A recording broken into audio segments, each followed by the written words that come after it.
बनमानुष की दर्दनाक कहानी मुंशी प्रेमचंद। आज हम तुम्हें एक बनमानुष का हाल सुनाते हैं। सामने जो तस्वीर है उससे तुम्हें मालूम होगा कि बनमानुष न तो पूरा बंदर है न पूरा आदमी।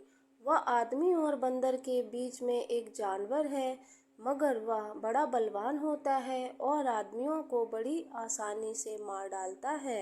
वह अधिकतर अफ्रीका के जंगल में पाया जाता है।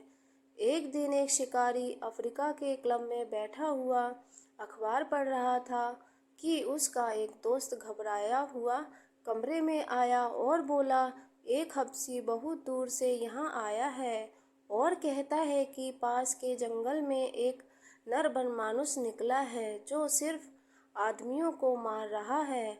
शिकारी ने उस हबशी को बुलाकर पूछताछ की तो मालूम हुआ कि उबांसी जाति के एक आदमी ने उस बनमानुष के जोड़े को मार डाला है। शायद इसीलिए वह आदमियों को मार रहा है। हबशी ने कहा, साहब, ऐसे डिल डॉल का बनमानुष कहीं देखने में नहीं आया था। बड़े बड़े जवानों को बात की बात में मार डालता है। ताज्जुब तो यह है कि वह चुन चुन कर उसी जाति के आदमियों को मारता है।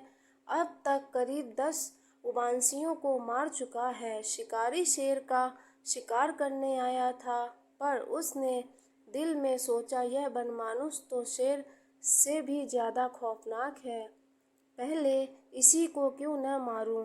दूसरे दिन उसने तड़के ही शिकार का सामान ठीक ठाक किया और उसी हबशी को लेकर जंगल की तरफ चल खड़ा हुआ। कई सिपाही भी मौजूद थे। वे भी अपनी छोलदारियां और बंदूकें लेकर चलने को तैयार हो गए। हबशी राह दिखाता हुआ आगे आगे चलने लगा। दिन भर लगातार चलने के बाद वे लोग उबांसियों के गांव में पहुंचे। रास्ते में बहुत से जानवर मिले, पर बनमानुष का कहीं निशान तक न मिला। अफ्रीका के सब गांव करीब करीब एक ही तरह के होते हैं। गांव के बीच में उबांसियों के सरदार का झोपड़ा था, चारों ओर बांसों से घिरा हुआ था। एक बड़े डील डॉल का आदमी कंधे पर बंदूक रखे झोपड़े के सामने टहल रहा था। शिकारियों की खबर पाकर उबांसी सरदार उनसे मिलने आया और फौजी सलाम करके बोला, आप लोग खूब आए। अब मुझे उम्मीद है कि बनमानुष जरूर मारा जाएगा। हम लोगों का तो घर से निकलना मुश्किल हो गया है। शिकारी ने गुरूर के साथ कहा, हाँ देखो क्या होता है।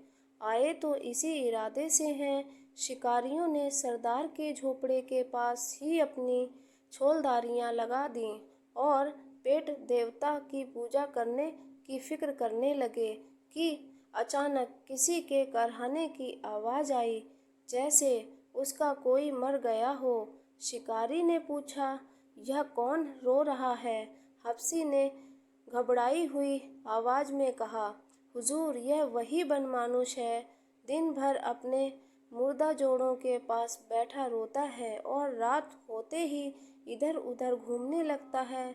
न मालूम किस वक्त चुपके गांव में घुस जाता है और किसी न किसी को मार डालता है और किसी जाति के आदमी से नहीं बोलता। लोग दिन भर के थके मांदे भूखे प्यासे थे।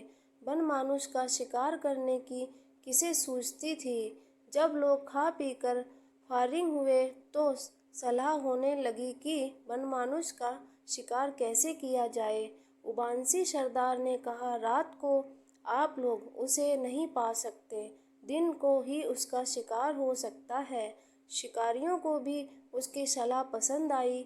अब अपनी अपनी छोलदारियों में घुस गए और बाहर पहरे का यह बंदोबस्त कर दिया कि 2-2 घंटे के बाद पहरा बदल दिया जाए। शिकारी थका था, जल्दी ही सो गया, लेकिन थोड़ी ही देर सोया था कि उसकी नींद टूट गई और सामने एक परछाई सी खड़ी दिखाई दी। उसकी आंखें आग की तरह जल रही थीं। अफसर ने फौरन आवाज दी। संतरी पर कोई जवान न मिला। न मालूम यह आवाज संतरी के कानों तक पहुंची भी या नहीं। अफसर ने तुरंत बिजली की बत्ती जलाई उसका कलेजा सन्न हो गया। सामने 6 फीट का बनमानुस खड़ा था और उसके हाथ में संतरी की बंदूक थी, जिसकी नली बिल्कुल टेढ़ी मेढ़ी हो गई थी। वह शिकारी की ओर आंखें जमाए हुए था, जैसे सोच रहा हो कि इसे मारूं या छोड़ दूं। उसका डरावना चेहरा देखकर शिकारी की घिंगी बन गई, मुंह से आवाज तक न निकली। अचानक बाहर किसी चीज के गिरने का धमाका हुआ। शायद कोई संतरी अंधेरे में ठोकर खाकर गिर पड़ा था। बनमानुस ने झट बंदूक फेंक दी और उछलकर छोलदारी से बाहर निकल गया। अब अफसर साहब के होश ठिकाने हुए, बिछावन से उठे, बंदूक संभाली बाहर निकले और बिजली की लालटेन लेकर बनमानुस को तलाश करने लगे। लेकिन वह वहाँ कहाँ था। मगर इससे ज्यादा ताज्जुब की बात यह थी कि उस संतरी का भी कहीं पता न था जो पहरा दे रहा था। शिकारी ने अबकी संतरी को ताकीद कर दी कि खूब होशियार रहे, मगर सोने की हिम्मत न पड़ी। बिजली की रोशनी में बैठे बैठे गपशप करते रात काटी। दूसरे दिन तड़के सब लोग शिकार करने चले। गांव के आदमी उन्हें विदा करने के लिए गांव के बाहर तक आए। अच्छी खासी भीड़ जमा हो गई। शिकारी लोग झाड़ियों की आड़ में चलने लगे, जिसमें बनमानुस उनकी आहट पाकर कहीं भाग न जाए। हफ्सी को वह जगह मालूम न थी जहाँ मादा बनमानुस मरी पड़ी थी। उसी के पीछे पीछे लोग चले जा रहे थे। जाते जाते रास्ते में एक जगह बड़ी बदबू आने लगी।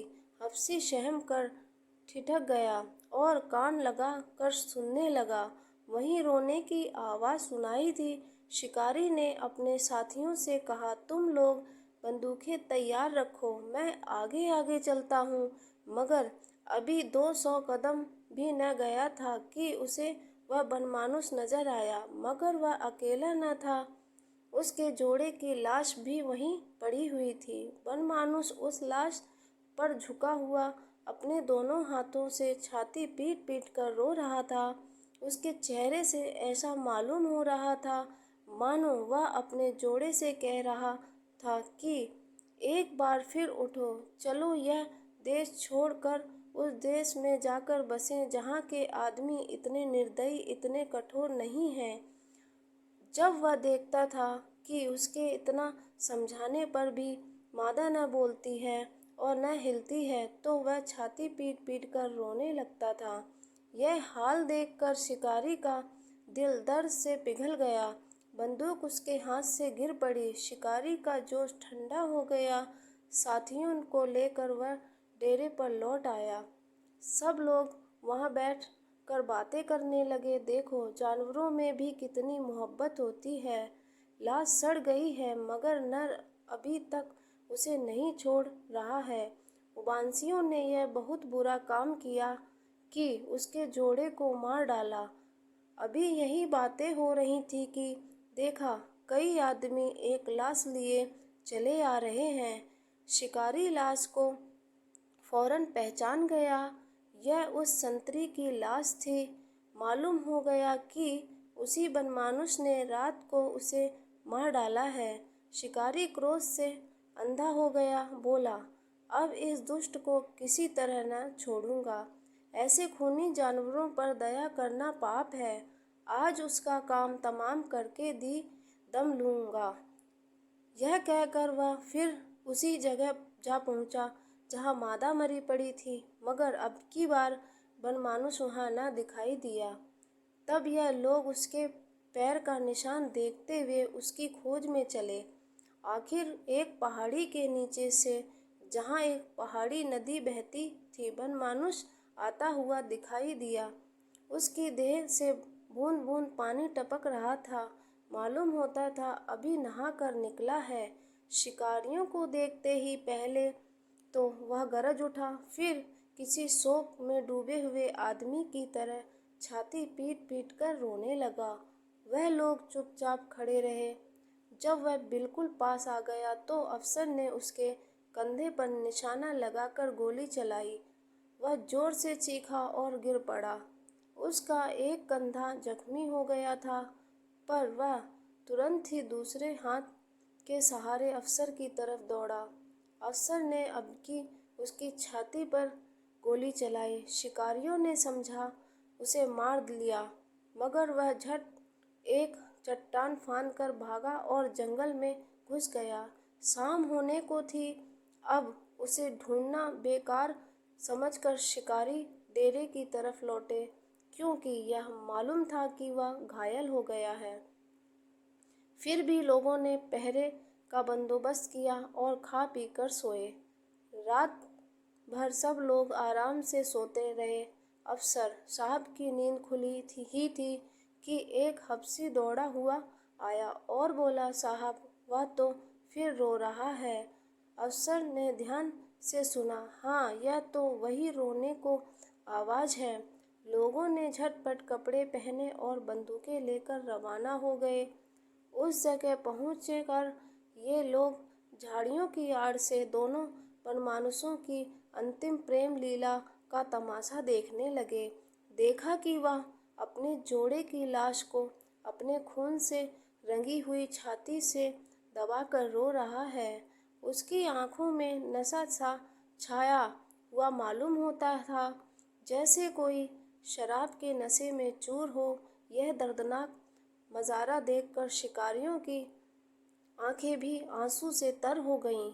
यह तो मालूम ही था कि वह अब चोट नहीं कर सकता। शिकारी उसके बिल्कुल पास चला गया कि अगर हो सके तो उसे जीता पकड़कर मरहम पट्टी की जाए।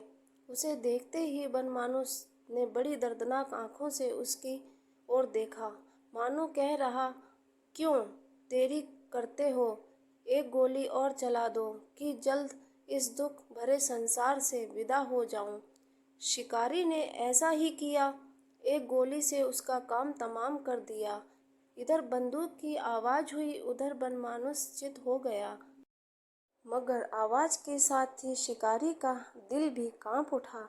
उसे ऐसा मालूम हुआ, मैंने खून किया है, मैं खूनी हूँ। आपको यह कहानी कैसी लगी कमेंट करके बताएं। कृपया लाइक शेयर और सब्सक्राइब करें।